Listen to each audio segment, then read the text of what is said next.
नमस्कार। आज अध्याय को आज आलोचना को आपन स्वागत करुच्ची। आज आम Islamic society rise and spread of sects एवं trading world of Asia and the Arabs उपरे आलोचना करबा।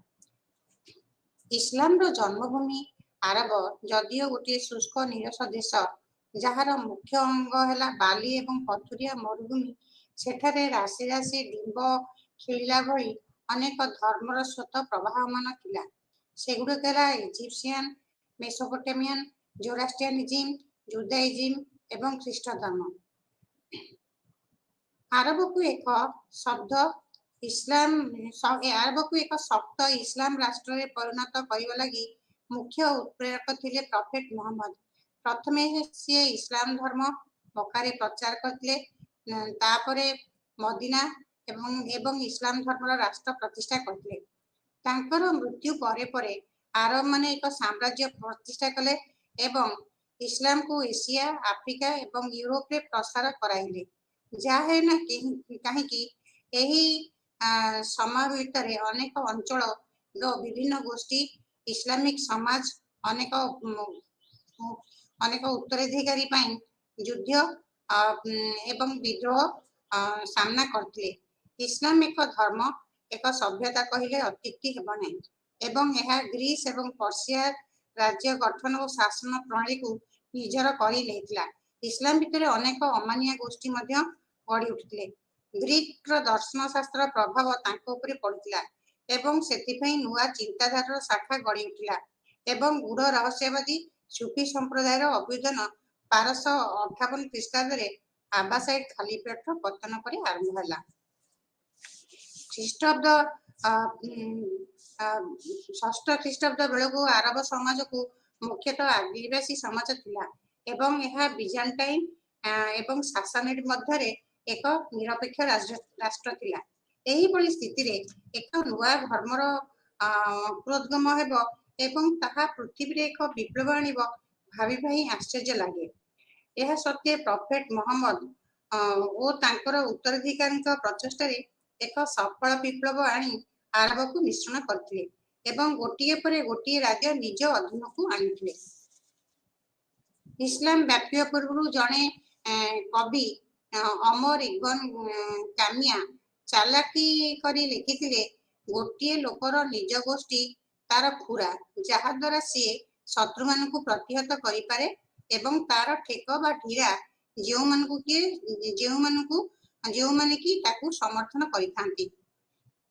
पूर्व इस्लाम अरब रे प्रत्येक व्यक्ति कौनसी ना कौनसी गोष्ठीर होइथांती। सेमाने परस्पर को साहाय्य करती एवं परस्पर धन जीवन मध्य रक्षा करिथांती। सेमाने विभिन्न वंशर थिले। प्रफेट मोहम्मद मक्कारे कुरैशी गोष्ठी रे बानु हासिम वंशरे जन्म ग्रहण करते।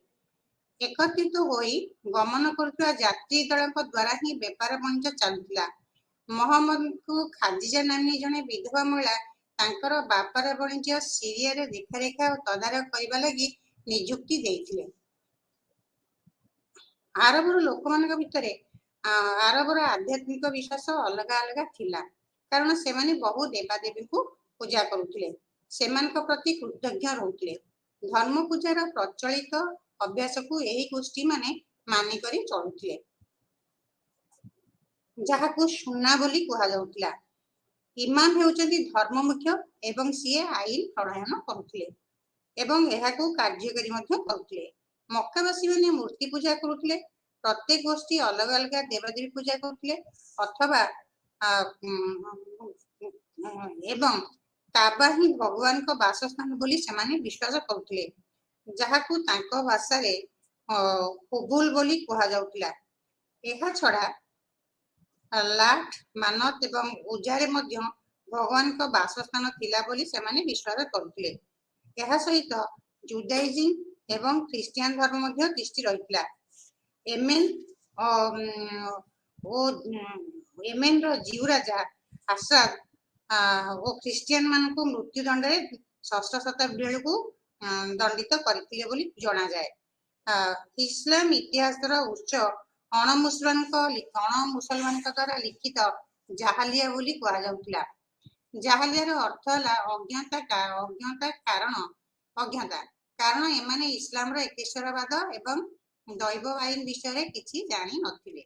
ଇସଲାମ ଉତ୍ସରେ ପ୍ରଫେଟ ମହମ୍ମଦଙ୍କ କର୍ତ୍ତବ୍ୟ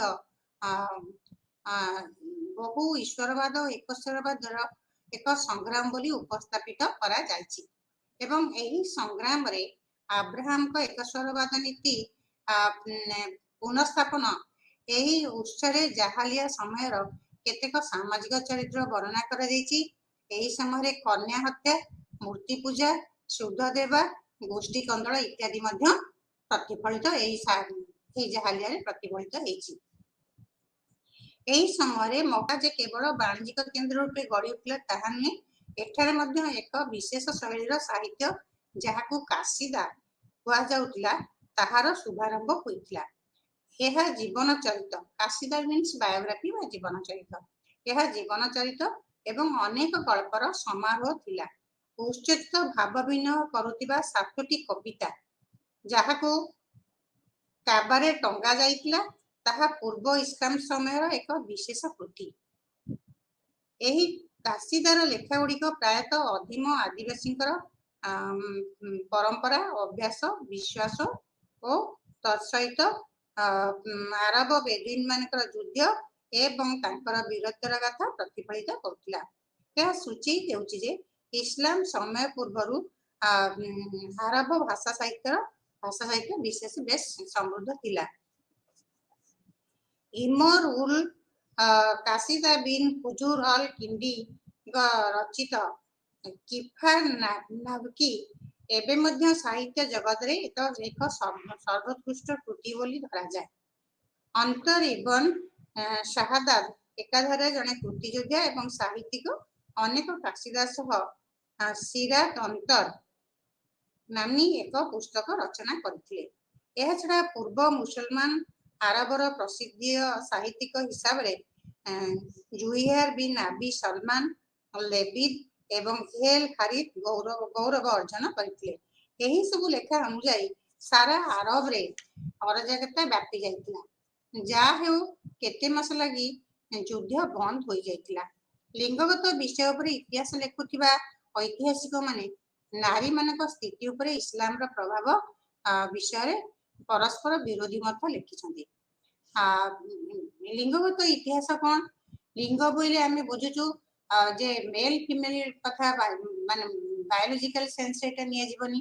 ଏଇଟା ଯେମିତି ହଉଛି ଆମେ ଭାବୁଛୁ ଝିଅ ପିଅ ଭିତରେ କିଭଳି ସମାନତା ଓ ଅସମାନତା ରହିଛି।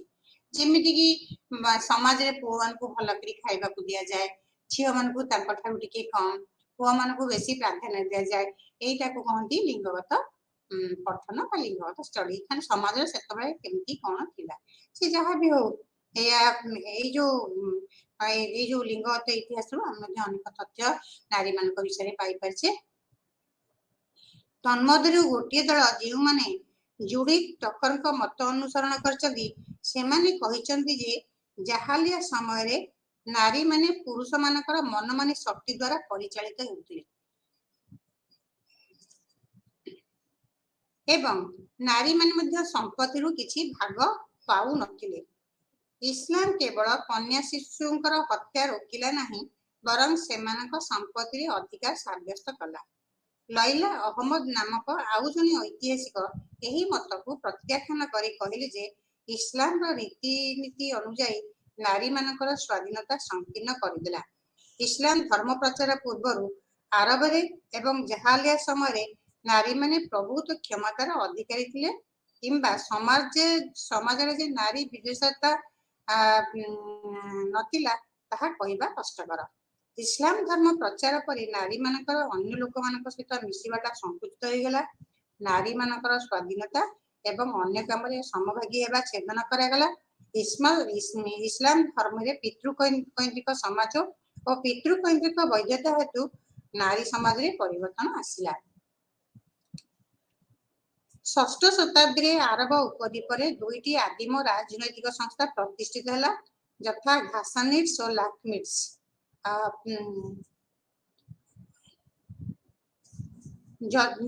ଯଦିଓ ଘାସାନିଡ୍ ମାନେ ଆରମ୍ଭରୁ ବିଜାଣ୍ଟାଇନ୍ ସାମ୍ରାଜ୍ୟର ପଶ୍ଚିମ ଆରବର ପ୍ରସାରକୁ ପ୍ରତିରୋଧ କରିଥିଲେ, କିନ୍ତୁ ଶେଷରେ ବିଜାଣ୍ଟାଇନ୍ ମାନେ ସେମାନଙ୍କୁ ନିଜ ଅକ୍ତିଆରରେ ନେବା ପାଇଁ ସଫଳ ହୋଇଥିଲେ କିମ୍ବା ତାଙ୍କୁ ନିରପେକ୍ଷ ରାଷ୍ଟ୍ର ରୂପେ ରଖିଥିଲେ, ଯାହାଦ୍ୱାରା କି ସାସାନିଆନ୍ ମାନେ ପଶ୍ଚିମ ଦିଗକୁ ଆଉ ମାଡ଼ି ଆସିନଥିଲେ।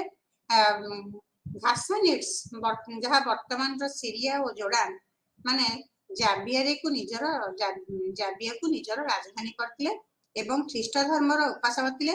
ସେଥିପାଇଁ ସେମାନେ ବିବାନ ଟାଉନକୁ ସମର୍ଥନ କରୁଥିଲେ।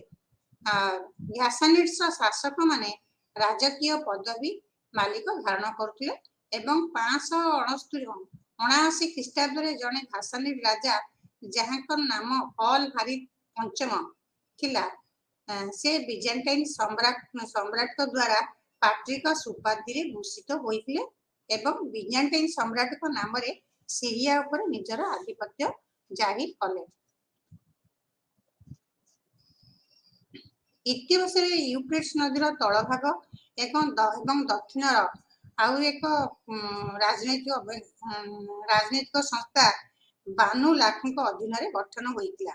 ଏହାକୁ ଲାଖିମିଡ୍ସ କୁହାଯାଏ ଓ ଏହାର ସମୟ 300 ଖ୍ରୀଷ୍ଟାବ୍ଦରୁ 602 ଖ୍ରୀଷ୍ଟାବ୍ଦ ଥିଲା। ହୀରା ଏହାର ରାଜଧାନୀ ଥିଲା।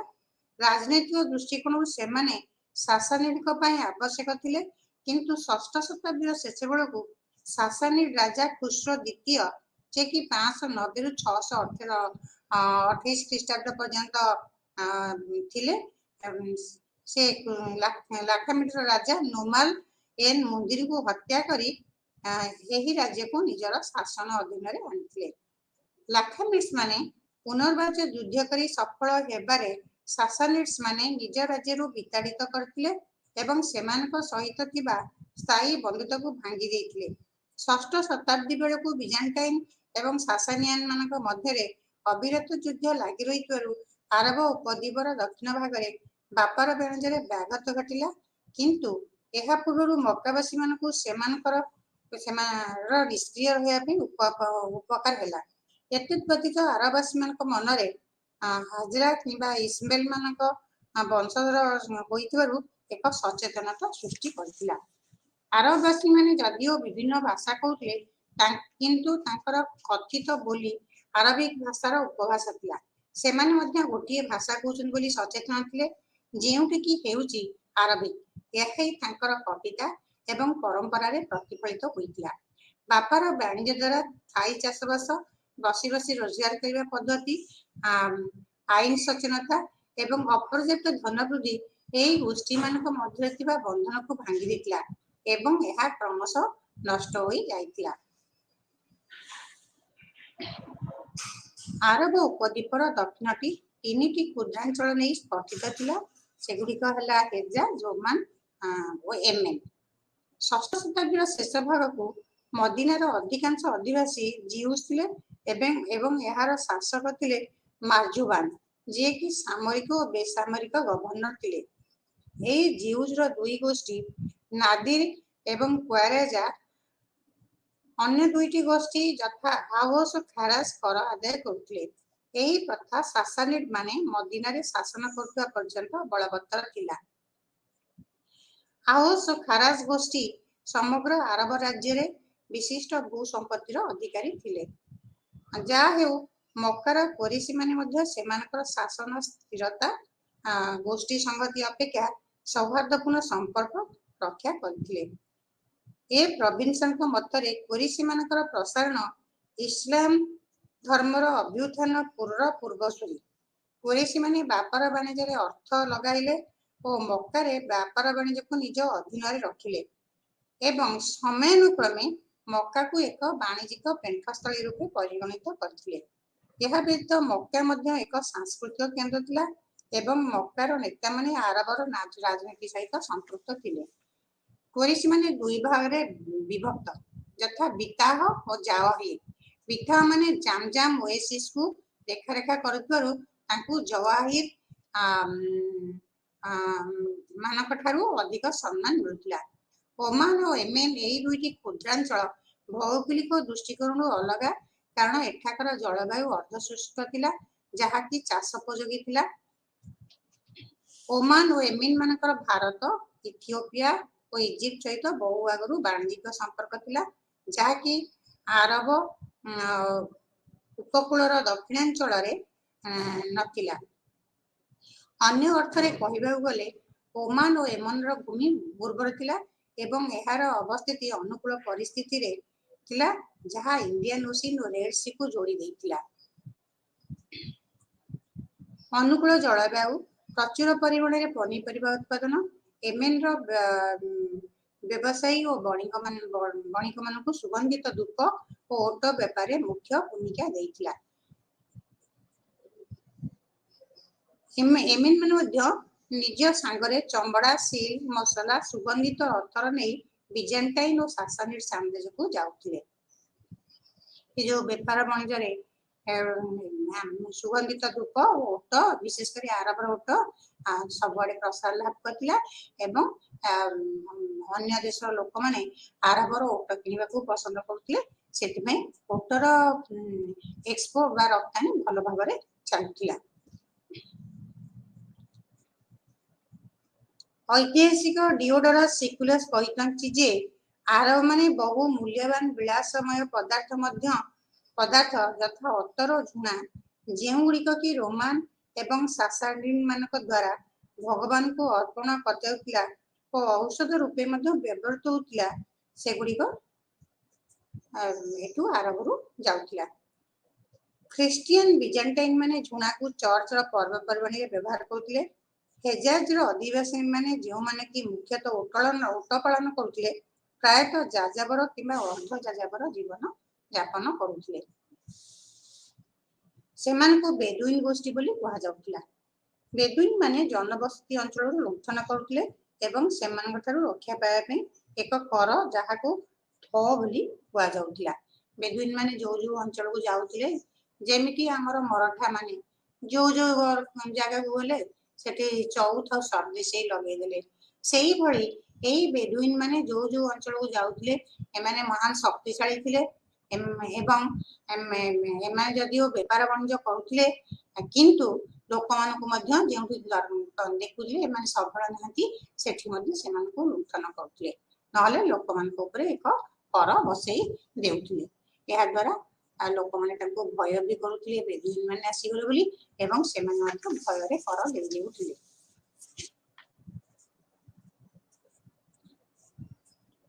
थ बोली कह जाए ताकू दाबी करुथिले।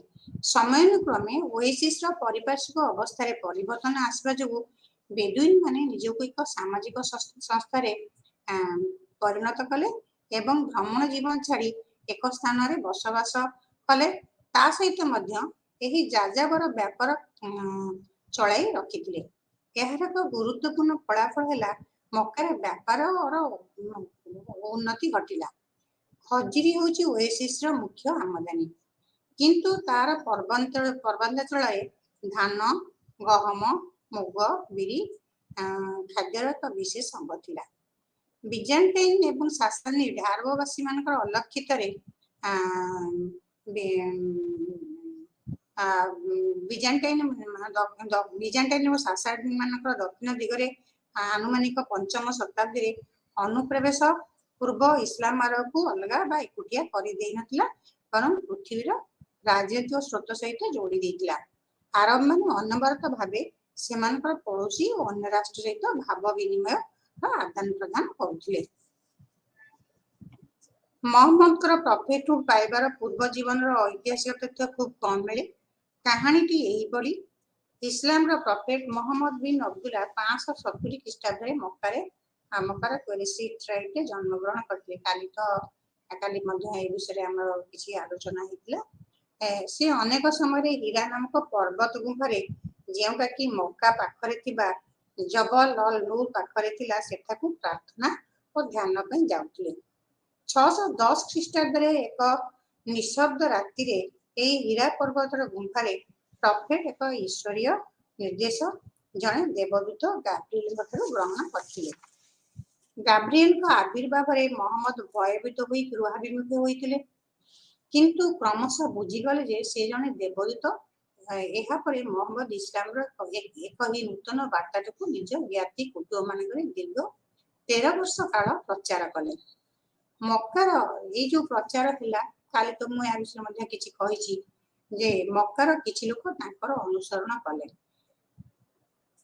मोहम्मद को बाणी मुख्य संदेश था एकीश्वरवाद एवं दिन को 5 थर भगवान को प्रार्थना करने जहाँ को आम कहूँ नमाज प्रभात मध्याह्न अपराह्न संध्या और रात्रि भगवान को प्रार्थना करवा।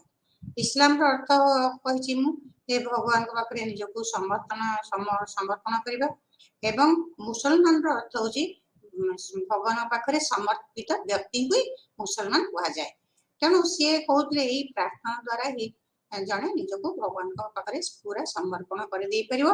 तेणु से दिन को 5 थर प्रार्थना कर जहाँ को नमाज कहला एवं यही नमाज पाठ करने लोक मान जी प्रेरणा होते आजान कहला कारण से लोक मान डाकुले आस यही समय आम नमाज पढ़ा एवं जो लोक डाकुले डाकवा आमको आजान कहला एवं जो लोक डाकुले कहते मु आजान।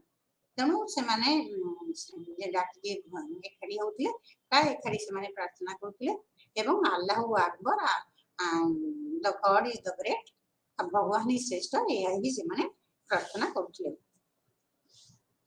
इस्लाम धर्म मुख्य मतवाद था there is no god but god and Muhammad is his prophet. कौन सी भगवान नहांती किंतु भगवान अच्छा आ मोहम्मद होचंदी देवदूत दूत। मोहम्मद मूर्ति पूजा परित्याग प्रचार करते मक्कावासी धर्म विश्वास पर कुठाराघात करथिला कारण मक्कार धर्मपीठ काबारे विभिन्न गोष्ठ देवादेवी माने पूजा पाउथिले। आगु तो कही से काबा को भगवान बासस्थली बोली भाबुथिले।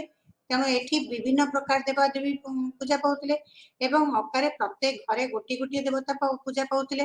प्रत्येक देवता मध्य अलग थिला ता छडा साधारण देवता थिले जोटा आम कहू कॉमन गॉड समस्त द्वारा से पूजित होउथिले। एही भली अनेक गुड़िए देवादेवी मक्कारे मध्य थिले। मोहम्मद मूर्ति पूजा परित्याग प्रचार करते मक्कावासी मन धर्म विश्वास पर कुठाराघात करता कारण मक्कार धर्मपीठ काबारे विभिन्न गोष्ठी देवादेवी माने पूजा पाउथिले। मोहम्मद को यही बाणी अधिकांश कुरैशी संप्रदाय लोक मानक उत्तेजित करथिला एवं सेमाने मुस्लिम मानक हत्या करने को लगिले कारण से भावुथिले मोहम्मद को बाणी सेमानक आध्यात्मिक चिंताधारा को धमक देउनै किंतु तांकर वस्तुवादी इच्छा को धमक देउछि। मोहम्मद नीति अलग थिला जहाँ कहते सी वस्तुवादी जीवन कुरैशी माने कारण व्यापार वाणिज्य जो प्रबल परिमाण में करते भीषण भाव वस्तुवादी भौतिक चिंताधारा अलग थिला। सेमाने एते आध्यात्मिक भगवान सीना पूजा करते आध्यात्मिकता भीतर को आसी नथिला कहले चले सेतिमे सेमाने मध्य एही मोहम्मद बाणी को सहजरे ग्रहण करि पारिले नाही। जेतुळे मक्कावासी माने देखिले मोहम्मद तांको कथा सुनुनाहांती एवं तांको कार्यकलाप निवृत्त रहुनाहांती सेमाने तांको कक्का आबू तालिब को कहले तुमर पुतुरा आमर देवता और धर्म विषय को असमान जनाउछि एवं आमर जीवन धारा को दैनंदिन जीवन धारा को थट्टा परिहास करुछि एवं आमर पूर्वपुरुष मान को दोषाबह बोली कहउछि। तुमे तांको एही कार्यरु निवृत्त रहिया पई कुओ नचेत ताकू आम साथी नै जिबा पई दियो। एही धमकटी गंभीर और सत्य थिला। एहा परे कुरैशी माने मुस्लिम मान को हैरान कले निष्ठुक माड़ मारिले एवं उदुदिया खरारे बसाइले से एवं सेमान को अर्थनैतिक समाज बाछंद कले सेमानकु मध्य धमक देले आमे तेहु केवल बाचन नुहे बरं दरिद्र करी छाड़देबु। फलस्वरूप मोहम्मद एवं तांकर नूतन मुस्लिम गोष्ठी अनेक बाधा विघ्न अवरोध निर्यातना मक्कावासी द्वारा पाइले एवं शेष में मोहम्मद और तांकर अनुगामी माने 622 ख्रीष्टाब्द मक्कार उत्तर दिग यात्रिब बा मदीना को पलायन कले। एही पलायन ऐतिहासिक घटनावलीर एक विशेष परिचय एवं यह मुस्लिम इतिहास एक विशेष स्थान अधिकार करियछि एवं मुस्लिम मानकर हिजरी पंजिका प्रचलित होइछि। ऐतिहासिक इरविंग एम जेटलिंग जुक्ति करथिले जे प्रफेट अन्य कौन उपाय नथिला मक्का रे प्रचार करबा एवं ताकू सतर्कित कराइबा। मदीना रे बहु भाग विभिन्न धर्मावलंबी लोक मैंने बसवास करते जिउज गोष्ठी इस्लाम धर्म विश्वास न करथुवा केतक गोष्ठी एवं मक्कारु आगत मुस्लिम गोष्ठी जहाको मुहाजिरिन बोली कुआ जाउतिला। प्रफेट मोहम्मद एठारे पहुंची बारु यार जनता माने स्वागत करथिले। मदीना विभिन्न भाग में विभक्त तथा जिउज माने अर्थनीति और सामरिक क्षेत्र में आधिपत्य विस्तार करथिले। 622 ख्रीष्टाब्द मोहम्मद जिउज गोष्ठीर 52 व्यक्ति द्वारा निमंत्रित होई मदीना पई एक संविधान प्रणयन करने आसीथिले। इब्न इसाक को जदि उद्धृत करा जाए ताहले आमे जानिबा को पाइबा जे भगवान को देवदूत प्रफेट मोहम्मद गोटे दलील बा दस्तावेज आगंतुक मुहाजिरिन एवं आंसार जो मुस्लिम माने मदीना रे बास करथिले तांकरी भितरे लेखाइथिले। जिउ जो सेमाने भितरे एक चुक्ति और संधि स्थापन करथिले। एही संविधान रो मुख्य अंग गुड़िक है गोटे धर्म विश्वास लोक अन्य धर्म विश्वास लोक को विरोध करि पारिबे नाही। जो माने कि विद्रोही हेबे किंबा अन्याय करि चलिबे शत्रुता किंबा विश्वास करुवा व्यक्ति होते राष्ट्रद्रोह आणिबे प्रत्येक मनुष्यर हाथ तांको विरुद्ध जीव जदियो सेमानक भितरु कहार पुत्र होई थाई पारे।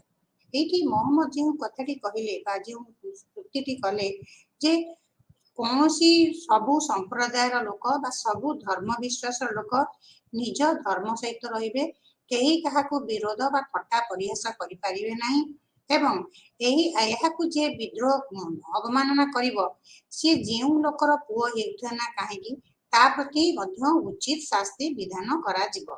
एहाई मोहम्मद ताको बाणी रे लोक मानकु जणाई देले। कारण प्रत्येक धर्म को सम्मान जणाइबा प्रत्येक मनुष्यर कर्तव्य। जेउ वृत्ति कहले जो माने आमर कथा को मानिबे सेमानकु सब प्रकार सहाय्य सुविधा प्रदान करा जिवो सहित सेमानकर कोनोसी क्षति करा जिवो नाही एवं सेमानक विरुद्ध रे कोनोसी शत्रु को प्रश्रय दिया जिवो नाही। जिउज माने जदि आम कथा मानिके चलिबे बा सेमाने तांको धर्म रहिबे आमे आम धर्म रे रहिबु तेनु तांको कोनोसी प्रकार असुविधा करा जिवो नाही बरं तांको सब प्रकार सहाय्य करा जिवो एवं तांको विरुद्ध जदि कोनोसी शत्रु उठे तांको दमन करिया पे एमाने मध्य मुस्लिम माने मध्य लागि पड़िबे। जिउज माने मुस्लिम विश्वासी लोकों सहित युद्धर खर्च बहन करेंगे जे पर्यंत यही युद्ध सर्वसाधारण शत्रु सहित लगी रहिबो। एठी जिउज माने जेहेतु मदीनार से माने नागरिक से माने भी मुस्लिम माने नागरिक जेहेतु युद्ध चली रहिबो युद्ध जदि साधारण युद्ध हुए जोटा कि जिउज मान बा अन्य धर्म लोक मान यही युद्धर खर्च मुस्लिम माने जेमति देबे जिउज माने मध्य से माने सेमति देबे किंतु मुस्लिम भितर युद्ध लगे से देवेनि कि जिउज भितर युद्ध लगे से देवेनि यही बड़ी गोटे जुक्ति है। चतुर्थ मुस्लिम एवं जिउज माने निज निज धर्म को पालन करेंगे एवं विश्वासता और अविश्वास रक्षा कर जिउज मानकर घनिष्ठ बंधु मैंने जमी परस्पर सहित संपर्क रखी था विश्वस्त ही से भली सेमानक भितरु जिउ जो मुस्लिम केही मोहम्मद को बिना अनुमति कौनसी सामरिक अभियान रे जाई पारिबे नाही। सेमानक भितरे कली तकर लागिले केही तांको प्रतिशोध नेया पे अटकाई पारिबे नाही। तार अर्थ जदि जिउज मानक भितरे सेमानक भितरे जदि कली तकरा विश्वास न विश्वासता चले ताहले सेमान जदि कहिबे हम प्रतिशोध नेबु ताहले एमान किछि करि पारिबे नाही कारण सेटा तांको निजरा आभ्यंतरीण व्यापार। मक्कार उपत्यका सदा सर्वदा पवित्र अलंघनीय होई रहिबो अलंघनीय होई रहिबा उचित। जो माने एही चुक्ति रे मिशंती सेमानकु यह मानिबा को पड़िबो एवं मदीना ऊपर जदि आक्रमण हुए ताहले सेमाने परस्पर को सहायता करी यार प्रतिरोध करिवे। 624 ख्रीष्टाब्द रे मदीना रे जेतेबेले ख्रीष्ट धर्म गड़ी उठुतला मक्कार कुरैशी माने मुस्लिम मानन को आक्रमण करथिले ଏବଂ ସେମାନଙ୍କ ଭିତରେ ଦୁଇଟି ଐତିହାସିକ ଯୁଦ୍ଧ ହେଇଥିଲା, ଯଥା ବଦର ଏବଂ ଉହୁଦ। କାଲି ମଧ୍ୟ ମୁଁ ଏଇ ଯୁଦ୍ଧ ବିଷୟରେ କହୁଥିଲି। ବଦରରେ ମକ୍କାବାସୀ ମାନେ ମୁସଲିମ ମାନଙ୍କୁ ହରାଇ ଦେଇଥିଲେ। ଏହାର ନେତୃତ୍ୱ ନେଇଥିଲେ ମକ୍କାର ଶକ୍ତିଶାଳୀ ନେତାମାନେ, ଯଥା ଆବୁ ଜାହାଲ, ଓଟବା ଏବଂ ଆବୁ ସୁଫିଆନ। ବଦରରେ ସାଧାରଣତଃ ମକ୍କାରୁ ଡାମାସ୍କସକୁ ଯାଉଥିବା ଯାଯାବର ଯାତ୍ରୀମାନେ ବିଶ୍ରାମ ନେଇଥାନ୍ତି, କାରଣ ଏଠାରେ ପ୍ରଚୁର ପରିମାଣରେ କୂଅ ଅଛି। ମୁସଲିମ ମାନେ ବଦର ଯୁଦ୍ଧରେ ପରାଜିତ ହେବା ପରେ ଏହା ବହୁଳ ପରିମାଣରେ ଆରବବାସୀଙ୍କ ଉପରେ ପ୍ରଭାବ ପକାଇଲା ଏବଂ ପ୍ରଥମତଃ ଲାଗି ସେମାନେ ମହମ୍ମଦ ଏବଂ ମୁସଲିମ ମାନଙ୍କର ଶକ୍ତିଶାଳୀ ପ୍ରତିଦ୍ୱନ୍ଦ୍ୱୀଙ୍କୁ ସମ୍ମାନ ଜଣାଇବା ସହ ତାଙ୍କର ରାଜନୈତିକ ଭୂମିକାକୁ ଗ୍ରହଣ କରିଥିଲେ। ଯାହା ହେଉନା କାହିଁକି ସେହି ବର୍ଷ ମକ୍କାର କୁରେଶୀ ଗୋଷ୍ଠୀମାନେ ଆବୁ ସୁଫିଆନ ଏବଂ ଖାଲିଦ ବିନ୍ ୱାଲିଦଙ୍କ ନେତୃତ୍ୱରେ ମୁସଲିମ ମାନଙ୍କୁ ଉହୁଦଠାରେ ପରାସ୍ତ କରିଥିଲେ। ମକ୍କାବାସୀ ଏବଂ ମୁସଲିମ ମାନଙ୍କ ମଧ୍ୟରେ ଶେଷ ଯୁଦ୍ଧ 627 ଖ୍ରୀଷ୍ଟାବ୍ଦରେ ହୋଇଥିଲା, ଯେତେବେଳେ ମକ୍କାବାସୀ ମାନେ ମଦିନାକୁ 27 ଦିନ ପାଇଁ ନିଜ ଅଧୀନକୁ ଆଣିଥିଲେ। ମୁସଲିମ ମାନେ ଏକ ଅସାଧାରଣ ଯୁଦ୍ଧ କୌଶଳ ଦ୍ୱାରା ମକ୍କା ମାନଙ୍କର ମଦିନାରେ ପ୍ରବେଶକୁ ଅବରୋଧ କରିଥିଲେ। ସେମାନେ ଖାତ ଖୋଳି ଖୋଲା ଛାଡ଼ିଥିଲେ, ଯାହା ଦ୍ୱାରା କି ମଦିନା ଅଧିକାର ଅସଫଳ ହୋଇଥିଲା। ମହମ୍ମଦ ଓ ତାଙ୍କର ଗୋଷ୍ଠୀ ବିନା ଅସ୍ତ୍ରରେ କାବାକୁ ଧର୍ମଯାତ୍ରା କରିବା ପାଇଁ ବାହାରିଲେ, କିନ୍ତୁ ତାଙ୍କୁ ମକ୍କାରେ ପଶିବା ପାଇଁ ଅନୁମତି ମିଳିଲା ନାହିଁ। ଶେଷରେ କୁରେଶୀ ତାଙ୍କର ଦୂତ ସୁହାଇଲକୁ ମହମ୍ମଦଙ୍କ ସହିତ ବୁଝାମଣା କରିବା ପାଇଁ ପଠାଇଲେ। ସାମୟିକ ଯୁଦ୍ଧବୃତ୍ତି ଦୁଇ ଜଣଙ୍କ ଭିତରେ ଦସ୍ତଖତ କରାଗଲା, ଯେଉଁଟାକୁ ହୁଦାୟବିୟା ସନ୍ଧି କୁହାଯାଏ। ଏହି ସନ୍ଧି ଅନୁସାରେ ଦୁଇ ଦଳ ରାଜି ହୋଇଥିଲେ, ଯଥା କୁରେଶୀ ଏବଂ ମୁସଲିମ ମାନଙ୍କ ମଧ୍ୟରେ ଥିବା ଶତ୍ରୁତାକୁ 10 ବର୍ଷ ପାଇଁ ବନ୍ଦ ରଖାଯିବ। ଯଦି କୌଣସି କୁରେଶୀ ତାର ବଂଶର ମୁଖ୍ୟଙ୍କର ବିନା ଅନୁମତିରେ ଇସଲାମ ଧର୍ମ ଗ୍ରହଣ କରିବାକୁ ଚାହେଁ, ତାହେଲେ ତାକୁ ମକ୍କାକୁ ଫେରାଇ ଦିଆଯିବ। ଯଦି କୌଣସି ମୁସଲମାନ ଲୋକ ତାର ପୂର୍ବ କୁରେଶୀ ଧର୍ମକୁ ଫେରିବାକୁ ଚାହେଁ, ତାକୁ ଅନୁମତି ପ୍ରଦାନ କରାଯିବ ଏବଂ ତାକୁ ମଧ୍ୟ ମୁସଲିମ ମାନଙ୍କୁ ହସ୍ତାନ୍ତର କରାଯିବ ନାହିଁ। ମୁସଲିମ ମାନଙ୍କୁ ମକ୍କା ଭିତରକୁ ଧର୍ମଯାତ୍ରା ପାଇଁ ପରବର୍ତ୍ତୀ ବର୍ଷ 629 ଖ୍ରୀଷ୍ଟାବ୍ଦ ପର୍ଯ୍ୟନ୍ତ ଅନୁମତି ପାଇବେ ନାହିଁ।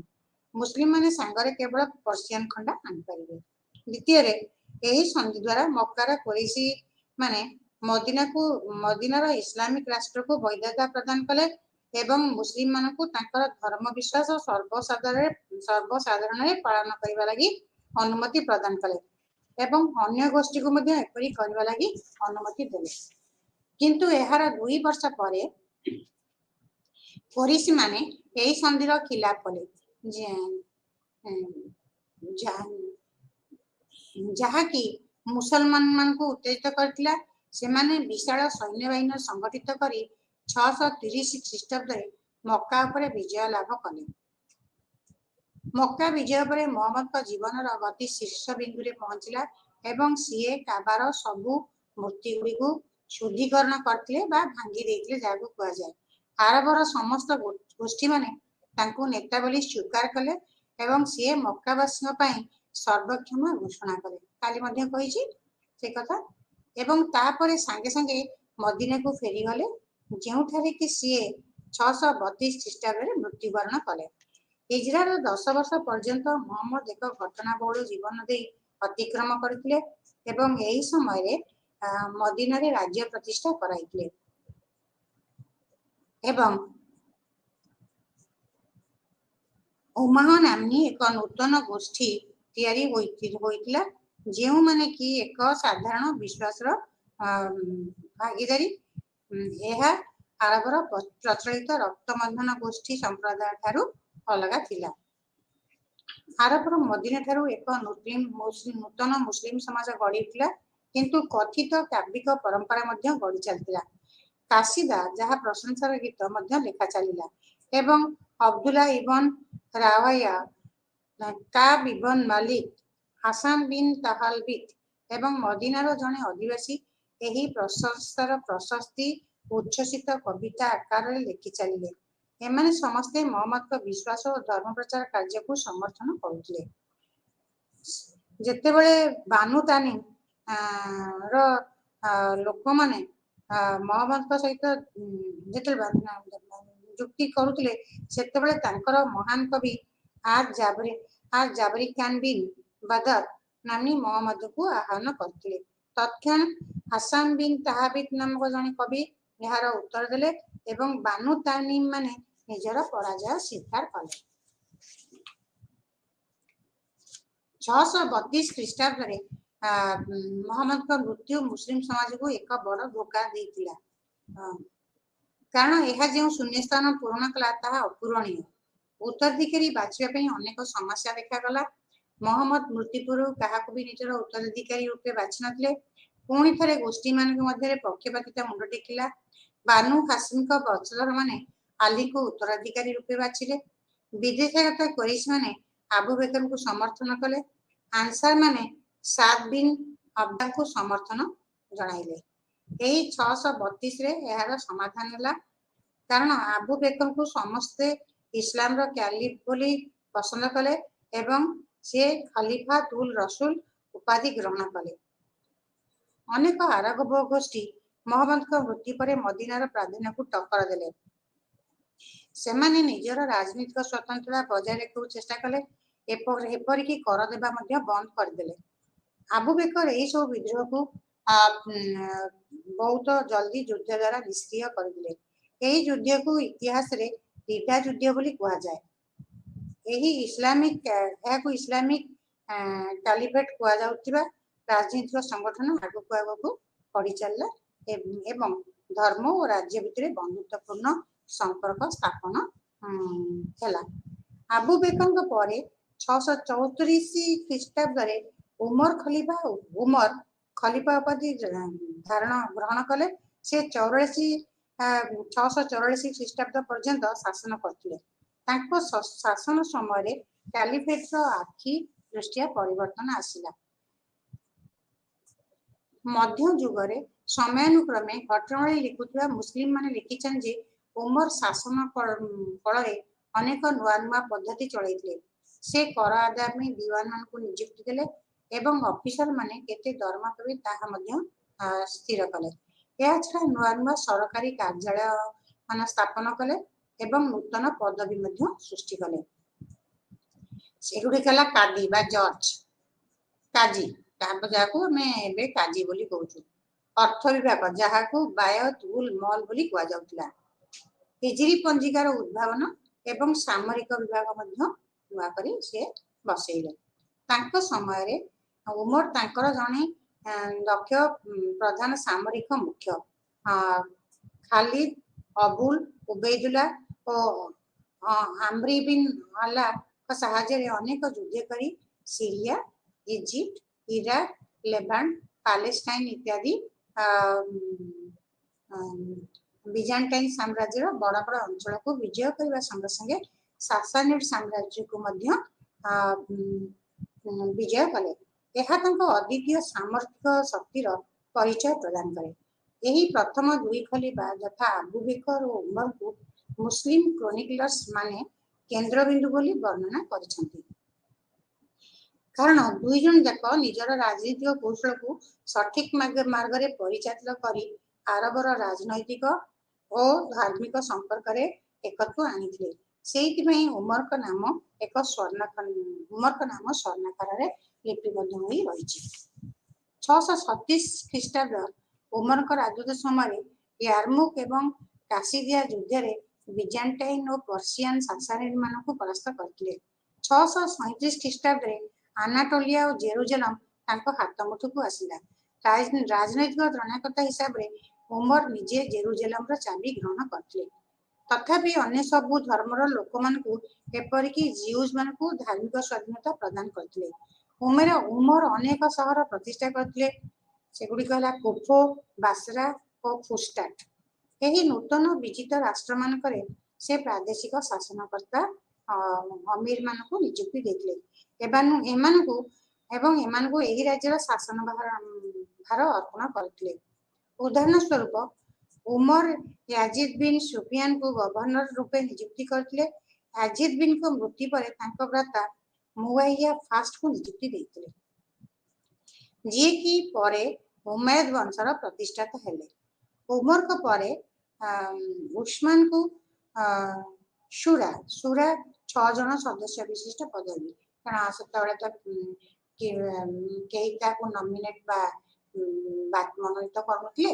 ମନୋନୀତ କରିବା ପାଇଁ ତାଙ୍କର ଗୋଟିଏ ପରିଷଦ ରହିଥିଲା। ସେ 6 ଜଣିଆ ଗୋଟିଏ ପରିଷଦ, 6 ଜଣ ଲୋକ ଥିଲେ, ତାକୁ ସୁରା ବୋଲି କୁହାଯାଉଥିଲା। ତେଣୁ ତାଙ୍କ ପରେ ଉସ୍ମାନଙ୍କୁ ଏଇ ସୁରାର ସଦସ୍ୟମାନେ ଖଲିଫା ହିସାବରେ 684 ଖ୍ରୀଷ୍ଟାବ୍ଦରେ ନିର୍ବାଚିତ କରିଥିଲେ। ଏହାଙ୍କ ସମୟରେ ସାମରିକ ବିଜୟ ଚରମ ସୀମାରେ ପହଞ୍ଚିଲା।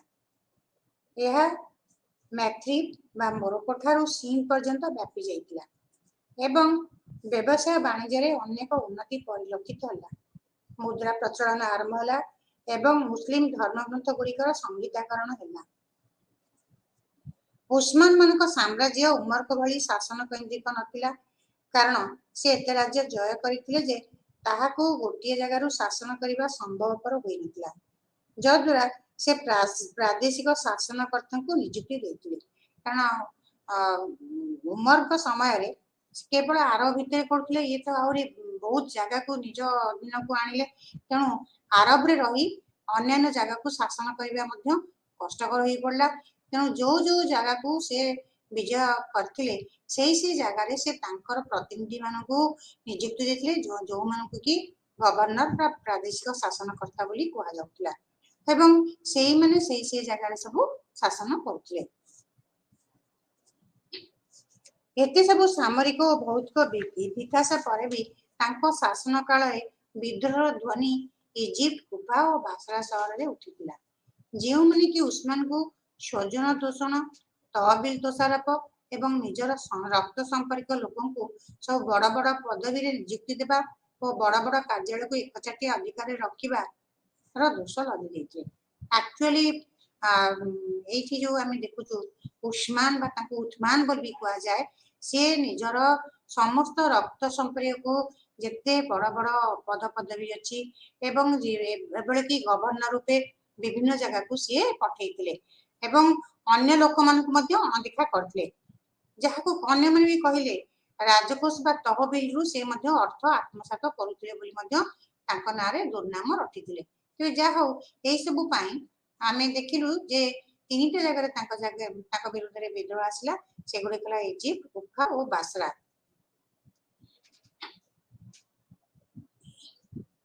ଇଜିପ୍ଟର ଏହି ବିଦ୍ରୋହୀମାନେ କାଲିଫେଟର ରାଜଧାନୀ ମଦିନାରେ ପହଞ୍ଚିଲେ ଏବଂ ସେଠାରେ କୁଫା ଓ ବାସରାରୁ ଆସିଥିବା ତାଙ୍କ ଭଳି ବିଦ୍ରୋହୀଙ୍କ ସହିତ ମିଶି ଉସ୍ମାନଙ୍କ ବାସଗୃହକୁ ନିଜ ଅଧୀନକୁ ନେଇ ତାଙ୍କୁ ହତ୍ୟା କରିବାକୁ ଗଲେ।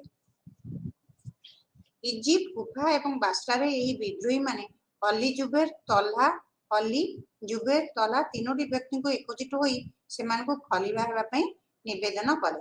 ପ୍ରଥମରେ ଅଲି ରାଜି ହେଉନଥିଲେ ହେଁ ସେମାନଙ୍କ କଥାରେ ପରେ ରାଜି ହୋଇ ଚତୁର୍ଥ ଖଲିଫା ହିସାବରେ ଉସ୍ମାନଙ୍କର ଉତ୍ତରାଧିକାରୀ ହେବାକୁ ଚାହିଁଲେ। ସେ ବହୁମାତ୍ରା ଭୋଟରେ ମଦିନାରେ ମୁସଲିମଙ୍କ ଦ୍ୱାରା ଏବଂ ବିଦ୍ରୋହୀ ଗୋଷ୍ଠୀଙ୍କ ଦ୍ୱାରା ନିର୍ବାଚିତ ହେଲେ। ଆଗରୁ କହିଛି ଅଲି ହଉଛନ୍ତି ମହମ୍ମଦଙ୍କର ବଂଶଧର, ସେ ତାଙ୍କର ପୋଷ୍ୟପୁତ୍ର ଥିଲେ ଏବଂ ଲୋକମାନେ ମଧ୍ୟ ତାଙ୍କୁ ସମର୍ଥନ ଜଣାଇଲେ। କିନ୍ତୁ ସିରିଆର ଗଭର୍ଣ୍ଣର ମୁଆଇୟା ଫାଷ୍ଟ, ଯିଏକି ଉସ୍ମାନଙ୍କର ଭାଇ, ସେ ଏହାକୁ ସମର୍ଥନ କରିନଥିଲେ ଏବଂ ତାଙ୍କୁ କର ଦେବା ମଧ୍ୟ ବନ୍ଦ କରିଦେଇଥିଲେ।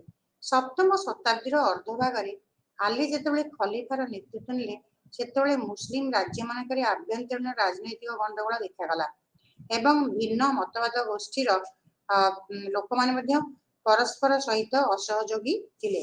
ଏହିଭଳି ଅରାଜକତାକୁ ଦୃଢ଼ ହସ୍ତରେ ଦମନ କରିବା ଲାଗି ଅଲି ଗଭର୍ଣ୍ଣରମାନଙ୍କୁ ବରଖାସ୍ତ କରିଥିଲେ ଏବଂ ଜମାଲ ଯୁଦ୍ଧ, ଯୋଉଟାକି 656 ଖ୍ରୀଷ୍ଟାବ୍ଦରେ ହୋଇଥିଲା, ପରେ ନିଜର ରାଜଧାନୀ ମଦିନାରୁ କୁଫାକୁ ଉଠାଇ ନେଇଥିଲେ।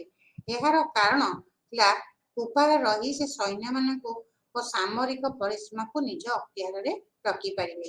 ଏହି ଜମାଲ ଯୁଦ୍ଧଟି ତଲ୍ହା, ଜୁବେର, ଆଇସା ଓ ମୁଆଇୟା ଫାଷ୍ଟ ଦ୍ୱାରା ଆରମ୍ଭ ହୋଇଥିଲା।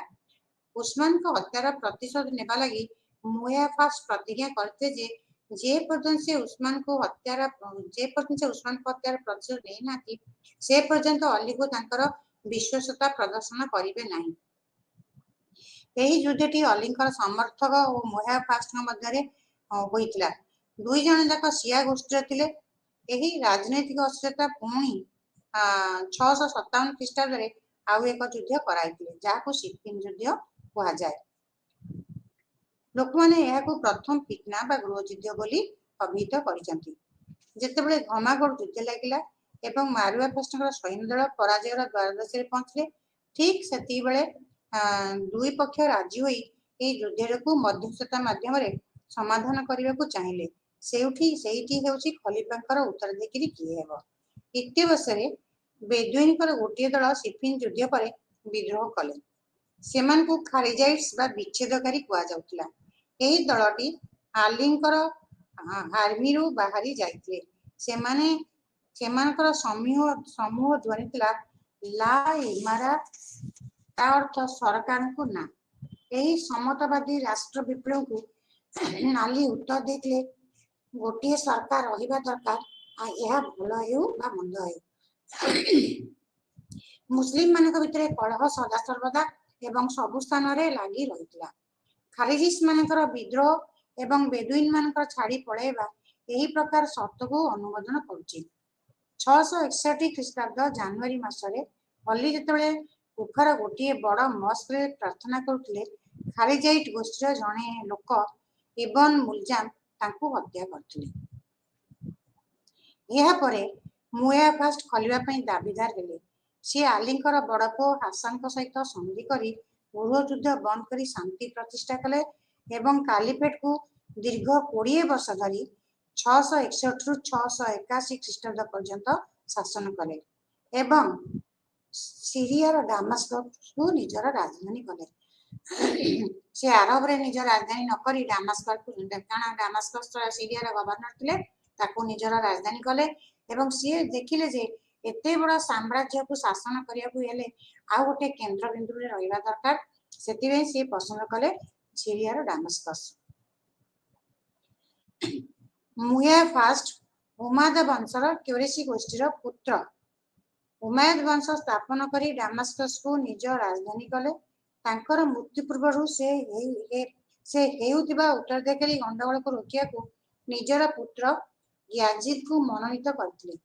ତେଣୁ ସେ ଇସଲାମିକ ଖାଲିଫେଟକୁ ଏକ ବଂଶଗତ ଓ ରାଜତନ୍ତ୍ର ଶାସନ ପ୍ରତିଷ୍ଠା କରାଇବାରେ ପ୍ରଥମ ବ୍ୟକ୍ତି ବୋଲି କହିଲେ ଅତ୍ୟୁକ୍ତି ହେବ ନାହିଁ। ୟାଜିଦଙ୍କ ବିରୁଦ୍ଧରେ ତୀବ୍ର ମତରୋଧ ସିହା ଏବଂ ଖାରିଜାଇଟଙ୍କ ତରଫରୁ ହୋଇଥିଲା। ସପ୍ତମ ଶତାବ୍ଦୀରେ ବିଦ୍ରୋହର ଏକ ପ୍ରଭାବ ଉମାୟଦର ବିଭିନ୍ନ ରାଜ୍ୟ ଯଥା ମେଦିଆ, କୁଫା ଏବଂ ଉତ୍ତର ଆଫ୍ରିକାକୁ ବ୍ୟାପି ଯାଇଥିଲା। ଏଗୁଡ଼ିକ ଆବଦ ଅଲ ମାଲିକଙ୍କ ଦ୍ୱାରା ତୀବ୍ର ହସ୍ତରେ ଦମନ କରାଯାଇଥିଲା। ସିଏ ହେଉଛନ୍ତି ଜଣେ ଉମାୟଦ ଖଲିଫା, ଯିଏକି ବହୁତ କୈନ୍ଦ୍ରିକ ସଂସ୍କାର ଆଣିଥିଲେ। ସେଗୁଡ଼ିକ ହେଲା, ସେ ମୁଦ୍ରା ପ୍ରସ୍ତୁତି ପରମ୍ପରାରେ ଏକ ପରିବର୍ତ୍ତନ ଆଣିଥିଲେ। ସାସାନିଡ ଏବଂ ବିଜାଣ୍ଟାଇନ ମାନଙ୍କର ସ୍ୱର୍ଣ୍ଣ ମୁଦ୍ରା ବଦଳରେ ନିଜର ମୁଦ୍ରା ପ୍ରଚଳନ କରିଥିଲେ, କାରଣ ସେତେବେଳେ ଏଠାରେ ଏହି ମୁଦ୍ରା ପ୍ରଚଳନ ଚାଲିଥିଲା। ସେମାନେ ବିଭିନ୍ନ ପ୍ରକାର ମୁଦ୍ରା ପ୍ରଚଳନ କରିଥିଲେ, ଯଥା ଦିନାର, ଏବେ ବି ଆମେ କହୁଛୁ ଦିନାର, ଦିରହାମ ଓ ଫିଲ୍ସ। ଏହି ନୂତନ ମୁଦ୍ରାରେ ଅନେକ ଚିତ୍ରିତ ଅଭିଲେଖ ପାଗଳ ଭଳି ମୁଦ୍ରିତ ହେଉଥିଲା। ସେ ଆରବୀକୁ ସରକାରୀ ଶାସନ କଳରେ ଏକ ଭାଷା ରୂପେ ନିଜ କ୍ୟାଲିଫେଟ ଭିତରେ ପ୍ରଚଳନ କରିଥିଲେ। ସମସ୍ତେ ଭଦ୍ର ଓ ଶିକ୍ଷିତ ବ୍ୟକ୍ତିମାନଙ୍କର ଆରବିକକୁ ନିଜ ଭାଷା ରୂପେ ବ୍ୟବହାର କଲେ। ଏମିତିକି ସୀମାଞ୍ଚଳ ରାଜ୍ୟ ଖୁରାସିନରେ ଏହାର ପ୍ରଭାବ ବହୁଳ ଭାବରେ ଅନୁଭୂତ ହେଲା। ଏପରିକି ଶାସନ କଳରେ ବର୍ତ୍ତାଇବା ଲାଗି ଆରବ ଭାଷା ଉପରେ ଦକ୍ଷତା ଅନ୍ତତଃ ଜରୁରୀ ହୋଇ ପଡ଼ିଲା। ଅନେକ ଐତିହାସିକମାନେ ଉଲ୍ଲେଖ କରିଛନ୍ତି ଯେ ଉମାୟଦ ରାଜନୀତିର ନିରପେକ୍ଷ ନୀତି ସାମାଜିକ ସ୍ତରରେ ଅନେକ ଅସାମଞ୍ଜସ୍ୟତା ଆଣିଲା, ଯେଭଳିକି ମାୱାଲି, ଯେଉଁମାନେ କି ପର୍ସିଆନ କନଭର୍ଟ, ଏବଂ ନବଦୀକ୍ଷିତ ଅଣ ଆରବିକ ବ୍ୟକ୍ତିମାନେ। ଏହା ସତ୍ତ୍ୱେ ବି ମାୱାଲିମାନେ ଖୁବ୍ ଶୀଘ୍ର ଉମାୟଦ ସରକାରର ଭଲ ଭଲ ପଦବୀରେ ଯଥା ସାମରିକ, ରାଜସ୍ୱ ଶାସନ ଏବଂ ଧାର୍ମିକ ପାଣ୍ଡିତ୍ୟରେ ଅନଧିକାର ପ୍ରବେଶ କରିଗଲେ। ସିହା ଇସଲାମିକ ପରମ୍ପରାରେ ଉମାୟଦମାନଙ୍କୁ ଇସଲାମର ମୌଳିକ ରାଜନୀତି ଓ ଧର୍ମ, ଯାହାକି ପ୍ରଫେଟ ମହମ୍ମଦଙ୍କ ସମୟରୁ ଚଳି ଆସିଥିଲା, ତାକୁ ପରିତ୍ୟାଗ ଓ କଳୁଷିତ କରିବା ଯୋଗୁଁ ଦୋଷୀ ସାବ୍ୟସ୍ତ କରାଯାଇଥିଲା। କାରଣ ମୁୟା ଇଜ ଫାଷ୍ଟ ଇସଲାମିକ କାଲିଫେଟର ମୁଲ୍କ সেটা হচ্ছে ବଂଶାନୁକ୍ରମିକ ରାଜତନ୍ତ୍ର ପ୍ରଚଳନ କରିଥିଲେ ବୋଲି ତାଙ୍କୁ ଦୋଷାରୋପ କରାଗଲା। ଖାଜିରାଇଟ୍ ମାନେ ଯେହେତୁ ରାଜାଙ୍କ ବିରୁଦ୍ଧରେ ଯୁଦ୍ଧ କରିଥିଲେ, ଆଲି ସେମାନଙ୍କୁ 669 ଖ୍ରୀଷ୍ଟାବ୍ଦରେ ନହର୍ନ ଯୁଦ୍ଧରେ ପରାସ୍ତ କରିଥିଲେ। ଏହି ଉମାୟଦଙ୍କ ସମୟରେ ଖାରିଜାଇଟ୍ସମାନଙ୍କର ବିଦ୍ରୋହ ଓ ପ୍ରତିରୋଧ ବ୍ୟାପକ ହୋଇଥିଲା। ଏହାର ଫଳସ୍ୱରୂପ ଏମାନେ ମାୱାଲି, ବେଦୁଇନ, ଗରିବ ଚାଷୀ, ଭୂସମ୍ପତ୍ତିର ମାଲିକ ଓ ବଣିକ ଗୋଷ୍ଠୀମାନଙ୍କୁ ନିଜ ଆଡ଼କୁ ଆକର୍ଷିତ କରିଥିଲେ। କେତେକ ଐତିହାସିକ ଯୁକ୍ତି କରିଛନ୍ତି ଯେ ଖାରିଜାଇଟ୍ମାନଙ୍କର ଉତ୍ଥାନ ଖଲିଫା ଉସ୍ମାନଙ୍କର ଅନୈତିକ ପଲିସି ସହ ସମ୍ପୃକ୍ତ, କାରଣ ଖଲିଫା ଉସ୍ମାନ ନିଜର ବଂଶଧରମାନଙ୍କୁ ବଡ଼ ବଡ଼ ପଦପଦବୀରେ ଅଭିଷିକ୍ତ କରୁଥିଲେ ଏବଂ ସ୍ୱଜନ ତୋଷଣ ନୀତି ଅବଲମ୍ବନ କରୁଥିଲେ। ଆରବର ଏହି ଶିକ୍ଷିତ ବିଦ୍ରୋହୀ ଗୋଷ୍ଠୀ ପ୍ରଫେଟ ମହମ୍ମଦଙ୍କ ସମୟରେ ଯୁଦ୍ଧ କରିଥିଲେ, କିନ୍ତୁ ଉସ୍ମାନଙ୍କ ଶାସନ କାଳରେ ଅନୁଭବ କଲେ ଯେ ସେମାନେ ନୂତନ କରି ପ୍ରତିଷ୍ଠା ହୋଇଥିବା କ୍ୟାଲିଫେଟରେ ଅଣଦେଖା ହୋଇ ପଡ଼ିଛନ୍ତି ଏବଂ ସେମାନଙ୍କୁ ତାଙ୍କର ନ୍ୟାୟ ଭାଗ ମିଳୁନାହିଁ। ତେଣୁ ସେମାନେ ଉସ୍ମାନଙ୍କୁ ନାପସନ୍ଦ କରି ଆଲିଙ୍କୁ ସମର୍ଥନ କଲେ। ଆରବ ଭାଷାରେ ଖରାଜ ମାନେ ବିଚ୍ଛିନ୍ନ ହୋଇଯିବା ବା ବାହାରକୁ ବାହାରିଯିବା। ଖାରିଜାଇଟ୍ସ ମାନେ ପ୍ରଥମ ଗୋଷ୍ଠୀ ଯିଏକି ମୁସଲିମ ସମାଜରୁ ବିଚ୍ଛିନ୍ନ, ସେମାନେ ମୁସଲିମ ଧର୍ମ ପରିତ୍ୟାଗ କରିଥିଲେ କିନ୍ତୁ ମୁସଲିମ ଚିନ୍ତାଧାରାରୁ ନିଜକୁ ବିଚ୍ଛିନ୍ନ କରିଥିଲେ। ସେଇମାନେ ହେଉଛନ୍ତି ପ୍ରଥମ ଗୋଷ୍ଠୀ ଯିଏକି ମୁସଲିମ ସମାଜରୁ ବିଚ୍ଛିନ୍ନ ହୋଇ କାଲିଫ ଉସ୍ମାନଙ୍କ ସମୟରେ ସଂଗଠିତ ହୋଇଥିଲେ ଏବଂ ସେମାନେ କାଲିଫ ଆଲିଙ୍କ ସମୟରେ ଦେଖା ଦେଇଥିଲେ ବା ତାଙ୍କର ବିଶେଷ ପ୍ରଭାବ କାଲିଫ ଆଲିଙ୍କ ସମୟରେ ପଡ଼ିଥିଲା। ଆଧୁନିକ ପଣ୍ଡିତମାନଙ୍କ ମତରେ ଖାରିଜାଇଟ୍ସଙ୍କର ଆବିର୍ଭାବର ମୁଖ୍ୟ କାରଣ ହେଉଛି ସିଫିନ ଯୁଦ୍ଧ, ଯେଉଁଟାକି 656ରୁ 657 ଭିତରେ ହେଇଥିଲା। ମୁହିୟା ପ୍ରଥମଙ୍କ ସହିତ ସମାଧାନ କରିବା ଲାଗି ରାଜନୈତିକ ଆବଶ୍ୟକତା ପାଇଁ ମଧ୍ୟସ୍ଥିକରଣ କରିଥିଲେ। ମୁହାକିମ ଖାରିଜାଇଟ୍ସମାନେ ଭାବୁଥିଲେ ଯେ ଅଲି କୋରାନର ଈଶ୍ୱର ଦତ୍ତ ନିର୍ଦ୍ଦେଶ ଓ ଶିକ୍ଷାକୁ ମାନୁନଥିବାରୁ ତାଙ୍କର ମୁସଲିମ ସମାଜରେ ନେତା ବା ଇମାମ ହେବା ଏକ ପ୍ରଶ୍ନବାଚୀ ଅଟେ। ତେଣୁ ସେମାନେ ସମୂହ ଦେଲେ ଦେର ଇଜ ନୋ ଜଜମେଣ୍ଟ ବଟ୍ ଗଡ। ଏହାର ଅର୍ଥ ହେଉଛି ଭଗବାନଙ୍କ ନ୍ୟାୟ ଛଡ଼ା ଆଉ କିଛି ନ୍ୟାୟ ନାହିଁ। ଆରବ ଏବଂ ଅଣ-ଆରବମାନଙ୍କ ଭିତରେ ସମତା ଏବଂ ଇମାମଙ୍କ ପ୍ରତି ଆନୁଗତ୍ୟର ଚିନ୍ତାଧାରା ଖାରିଜାଇଟ୍ସମାନଙ୍କୁ ମୁଖ୍ୟ ମୁସଲିମ ସମାଜରୁ ଅଲଗା କରିଦେଇଥିଲା। ଖାରିଜାଇଟ୍ସମାନେ ଭାବୁଥିଲେ ଯେ ଉମାୟଦ ଖଲିଫାମାନେ ଜୋର ଜବରଦସ୍ତି କ୍ଷମତା ଛଡ଼ାଇ ନେଇଛନ୍ତି। ସେଥିପାଇଁ ସେମାନେ 660 ଖ୍ରୀଷ୍ଟାବ୍ଦରେ ଇରାକ ଅଞ୍ଚଳରେ ବିଦ୍ରୋହ କଲେ। ଏହି କାର୍ଯ୍ୟ ଲାଗି ସେମାନେ ଅଧିକାଂଶରେ ଅଣ-ଆରବ ମୁସଲମାନ, ବିଶେଷ ଭାବରେ ମାଓବାଦୀମାନଙ୍କ ଉପରେ ନିର୍ଭରଶୀଳ ଥିଲେ। ଖାରିଜାଇଟ୍ସମାନେ ଧାର୍ମିକ କଠୋରପନ୍ଥୀ ନଥିଲେ କିମ୍ବା ସେମାନେ ଭାବୁଥିଲେ ଯେ ତାଙ୍କର ସାମାଜିକ ଏବଂ ରାଜନୈତିକ ସ୍ଥିତି ଉସ୍ମାନ ଏବଂ ଆଲିଙ୍କ ଅମଳରେ କ୍ଷତିଗ୍ରସ୍ତ ହୋଇଛି। ସେମାନଙ୍କ ପାଇଁ ଇସଲାମ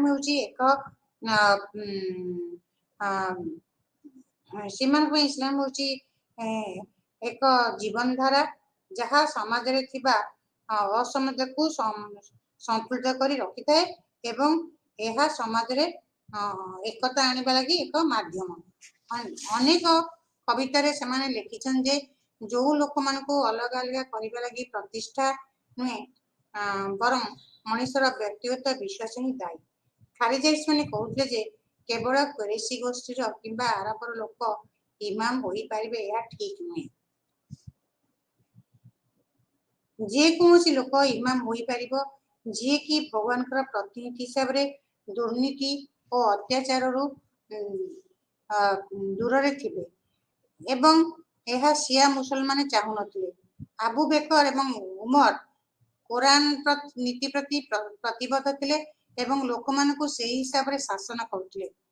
ନେତୃତ୍ୱ ଏବଂ ନେତା, ନେତୃତ୍ୱକୁ ଇମାମାଇଟ କୁହାଯାଏ ଏବଂ ନେତାମାନଙ୍କୁ ଇମାମ କୁହାଯାଏ ଆରବିକ ଭାଷାରେ।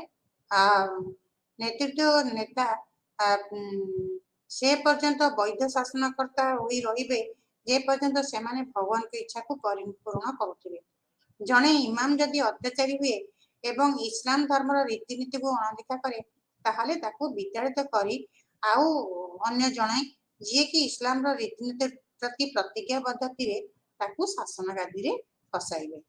ଖାରିଜାଇଟ୍ସ ମାନଙ୍କ ମାନେ ମଧ୍ୟ ଅନେକ ଭାଗରେ ବିଭକ୍ତ ହୋଇଥିଲେ, ଯଥା ଆଜରାକାଇଟ୍ ଖାରିଜାଇଟ୍ସ, ଇବାଦାଇଟ୍ ଖାରିଜାଇଟ୍ସ ଏବଂ ଖାରିଜାଇଟ୍ସ। ସେମାନଙ୍କର ମୁଖ୍ୟତଃ ତିନୋଟି କାରଣ ଯୋଗୁଁ ଅଲଗା ଅଲଗା ମୁସଲିମ ମାନଙ୍କଠାରୁ ଅଲଗା ସେମାନେ ଥିଲେ। ସେ କାରଣ ହେଲା ଗ୍ରେଭ୍ ସିନ୍ ବା ଗର୍ହିତ ପାପ। ଯେଉଁମାନେ ଗର୍ହିତ ଅପରାଧ କରିଛନ୍ତି ତାଙ୍କୁ ନୀତି ପରିତ୍ୟାଗ କରିଥିବା ବ୍ୟକ୍ତି ବୋଲି ଧରାଯିବ ଏବଂ ମୁସଲିମ ସମାଜରୁ ବାଛନ୍ଦ କରାଯିବ। ବଂଶାନୁକ୍ରମିକ ଗାଦି ଆହରଣ। ବଂଶାନୁକ୍ରମିକ ଉତ୍ତରାଧିକାରୀ ପ୍ରଥାକୁ ବିରୋଧ କରୁଥିଲେ। ଇମାମ ଲୋକମାନଙ୍କ ଦ୍ୱାରା ନିର୍ବାଚିତ ହେବା ବୋଲି ଉଚିତ ବୋଲି ସେମାନେ କହୁଥିଲେ। ତାପରେ ହେଲା ବୈଧତା ବା ଲେଜିଟିମାସି। କାହାର କ୍ଷମତା ନ୍ୟାୟସଙ୍ଗତ? ଖାରିଜାଇଟ୍ସ ମାନେ କହୁଥିଲେ ରାଜନୈତିକ ନେତାମାନେ କ୍ଷମତାରେ ରହିବା ଉଚିତ, କିନ୍ତୁ ସେମାନେ ଇସଲାମର ସବୁ ଧର୍ମକୁ ରୀତିନୀତି ପ୍ରତି ପ୍ରତିଜ୍ଞା ମଧ୍ୟ ଥିବା ଦରକାର। ସେ ସର୍ବସାଧାରଣ ମୁସଲିମ ମାନଙ୍କୁ ଇମାମକୁ ବାହାର କରିଦେବାର କ୍ଷମତା ଦେଇଥିଲେ, ଯେଉଁମାନେ କି ଧର୍ମନୀତିକୁ ଅବମାନନା କରୁଥିଲେ। ଖାରିଜାଇଟ୍ସ ଲୋକମାନଙ୍କୁ ସଠିକ ସ୍ଥାନ ଦିଆଯାଇଥିଲା, କାରଣ 57 ଜଣଙ୍କ କବିତା ଲେଖାରୁ 10 ଜଣ ସ୍ତ୍ରୀ ଲୋକମାନେ ହିଁ ଥିଲେ।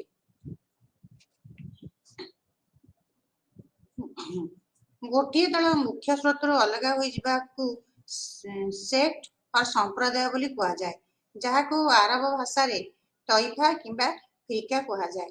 ଶିଆମାନଙ୍କର ଯେଉଁ ମୌଳିକ ବିଶ୍ୱାସ ଅଛି ଯେ ପ୍ରଫେଟ ମହମ୍ମଦ ତାଙ୍କ ମୃତ୍ୟୁର ଅଳ୍ପ ସମୟ ଆଗରୁ ଘାଦିର ଖୁନୁଖାରେ ଆলীଙ୍କୁ ତାଙ୍କର ଉତ୍ତରାଧିକାରୀ ରୂପେ ମନୋନୀତ କରିଥିଲେ। ଆରବିକ ଭାଷାରେ ଶିଆର ଅର୍ଥ ହେଉଛି ସମର୍ଥକ ବା ସମର୍ଥନକାରୀ। ଶିଆମାନେ ତିନୋଟି ଶାଖାରେ ବିଭକ୍ତ ହୋଇଥିଲେ, ସେଗୁଡ଼ିକ ହେଲା ଇସମେଲ ଅର ସେଭେନର୍ସ, ଇମାମୀ 12ers ଏବଂ ଜାଇଦି। ଆବାସିଡ ଖାଲିଫେଟ 750 ଖ୍ରୀଷ୍ଟାବ୍ଦରେ ଆବାସ ସୈଫିୟାଙ୍କ ଦ୍ୱାରା ପ୍ରତିଷ୍ଠା ହୋଇଥିଲା। ଏହାକୁ ମଧ୍ୟ ଆବାସିଡ ବିପ୍ଳବ ବୋଲି କୁହାଯାଏ। ଶିଆ ଅସନ୍ତୁଷ୍ଟ ଗୋଷ୍ଠୀର ଏବଂ ଅଣମୁସଲମାନଙ୍କୁ ଆବାସିଡ ମାନେ ଏକ ବିଶ୍ୱାସ ପ୍ରଦାନ କରିବା ଲାଗି ପ୍ରତିଜ୍ଞାବଦ୍ଧ ଥିଲେ। ଏମାନେ ଉମାୟଦଙ୍କ ପରି ନଥିଲେ। ଆବାସିଡ ମାନେ ରାଜନୈତିକ ଓ ସାଂସ୍କୃତିକ ଜୀବନରେ ଅନେକ ପରିବର୍ତ୍ତନ ଆଣିଥିଲେ। ଏହା ବାଗଦାଦରେ ନିଜର ରାଜଧାନୀ କରିଥିଲେ। ବାଗଦାଦରେ ଥିବା ଆବାସିଡରେ ରାଜଦରବାରରେ ଅନୁବାଦକ, ଜ୍ୟୋତିଷ, ପଣ୍ଡିତ, ଉଲାମା, ବୈଜ୍ଞାନିକ, ଶିଳ୍ପୀ ଓ କବିଙ୍କର ପୃଷ୍ଠପୋଷକ ଥିଲେ। ବର୍ତ୍ତମାନ ଆମେ ଟ୍ରେଡିଂ ୱାର୍ଲଡ ଅଫ ଏସିଆ ବା ଆରବ ଉପରେ ଟିକେ ଆଲୋଚନା କରିବା। ଆରବର ଭୌଗୋଳିକ ସ୍ଥିତି ଆରବ ବଣିକମାନଙ୍କୁ ଉଭୟ ସମୁଦ୍ର ଓ ସ୍ଥଳପଥରେ ଅଧିକାର ବିସ୍ତାର କରିବାର ସୁଯୋଗ ଦେଇଥିଲା। ବନ୍ଦର ଗୁଡ଼ିକ ମୁଖ୍ୟ ସହର ଯେମିତିକି ହେଜାଜ, ଯିଏକି ଗୋଟିଏ ଅନୁର୍ବର ଜାଗା ଆରବ ଉପଦ୍ୱୀପରେ ଲୋହିତ ସାଗର କୂଳବର୍ତ୍ତୀ ମଧ୍ୟ ଅଞ୍ଚଳରେ ଅବସ୍ଥିତ। ଏଠାକୁ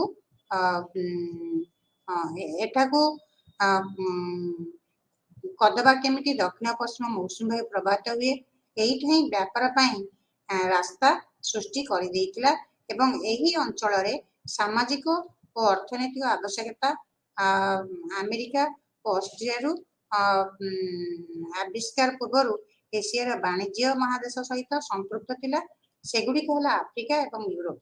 ଆରବ ଉପଦ୍ୱୀପ ଏହି ତିନୋଟି ମହାଦେଶର ମିଳନସ୍ଥଳୀ ଥିଲା, ଏସିଆ, ଆଫ୍ରିକା ଏବଂ ୟୁରୋପ।